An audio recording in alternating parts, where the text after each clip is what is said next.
Hi, welcome to Chapter 4, Ecosystems and Communities. Think back to Chapter 3 and what we talked about when we mentioned biomes. Biomes are areas of land that are characterized by distinct climate and life forms that live there. You may remember studying different biomes such as the rainforest or temperate deciduous forest or the desert. When we look at weather versus climate, we have to compare the differences. Weather is day-to-day conditions of a particular place. Things like temperature, precipitation, wind, and humidity. Weather changes in a few hours. Climate, on the other hand, is the average weather in a place over many years, or the average weather patterns for a region. Climate changes over thousands or millions of years, not just a few hours like weather. A microclimate is a small but different climate within a larger area. For example, the shady north side of your house versus the sunny south side. The greenhouse effect is a natural phenomena that helps to preserve life on Earth. Solar energy and the greenhouse effect are involved because some solar energy, like sunlight, is reflected back into space and some is absorbed in the biosphere and converted into heat. Greenhouse gases such as carbon dioxide, methane, and water vapor trap sunlight energy as heat in the Earth's atmosphere. Tropical regions get the most direct sunlight yearly.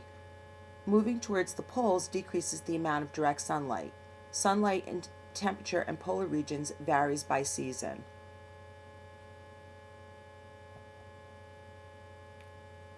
Heat can be transferred through air and water around the globe. Wind and ocean currents interact to help produce climate. Their paths result from the heating and cooling, the Earth's rotation, and geographic features.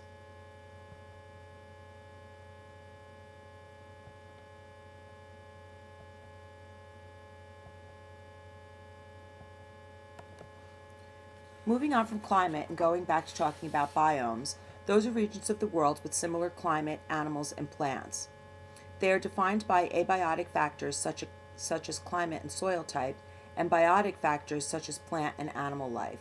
Some examples of biomes, again, are tundra, rainforest, temperate forest, desert. What's the difference between a habitat and a niche? Habitat is the area where an organism lives. A niche is the role or job an organism has within its habitat. What the organism does and how it interacts with this environment. Like, how does it obtain energy, or how does it reproduce?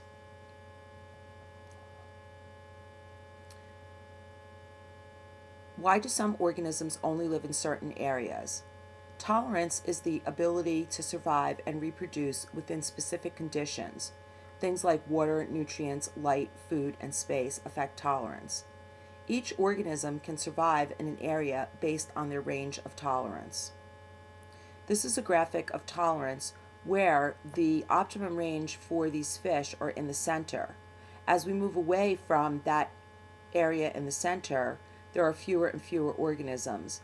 The optimal range is the tolerance range, and as you move away from it, you move into areas of intolerance. As you can see, the temperature in the middle is the right temperature, and if you move further to the right, the temperature gets too high, and if you move further to the left, the temperature gets too low. Competition is fighting for shared resources. This occurs amongst members of the same species or between species. A resource is any necessity of life, things like water, nutrients, light, food, and space.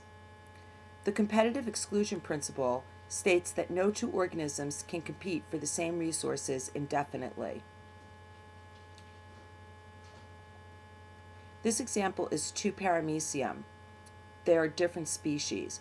Paramecium are single-celled organisms in the Protist kingdom. The dashed line shows how they would live without competition. The solid line is the reality of how they survive when they are both competing for the same resources. Dividing resources means that instead of competing for resources, species divide them. For example, different bird species are feeding on insects in different locations, but all in the same habitat. There are different ways that organisms interact. Predation, or predator-prey behavior, is when one animal, the predator, captures and feeds on another animal, which is the prey.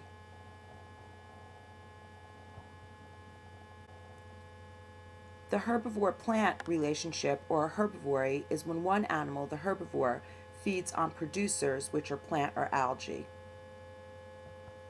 A keystone species is a population change in a single species can cause large changes in its community. For example, sea otters are a keystone species. They eat sea urchins, but sea urchins eat kelp. If the otter eats too many sea urchins, then the kelp is going to grow too much. If you eliminate the otter, then there's going to be too many sea urchins and the kelp is going to diminish. Symbiosis is a relationship in which two species live closely together. We're going to discuss 4 different kinds. Predation, which we already talked about, which is when predator feeds on prey, and mutualism, parasitism, and commensalism. Mutualism is when both species benefit. For example, in the picture up on the left right, the birds eat insects off of the water buffalo, which bother them. Parasitism is when one species benefits and the other is harmed.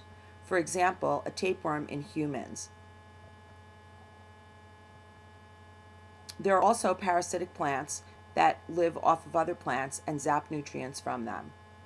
In a parasitic relationship, the parasite benefits and the host is harmed. Commensalism is when one species benefits and the other is not harmed nor benefit. For example, barnacles live on whales. The barnacles benefit from having the whale as a place to live. They filter seawater. The whale is unaffected by the barnacles.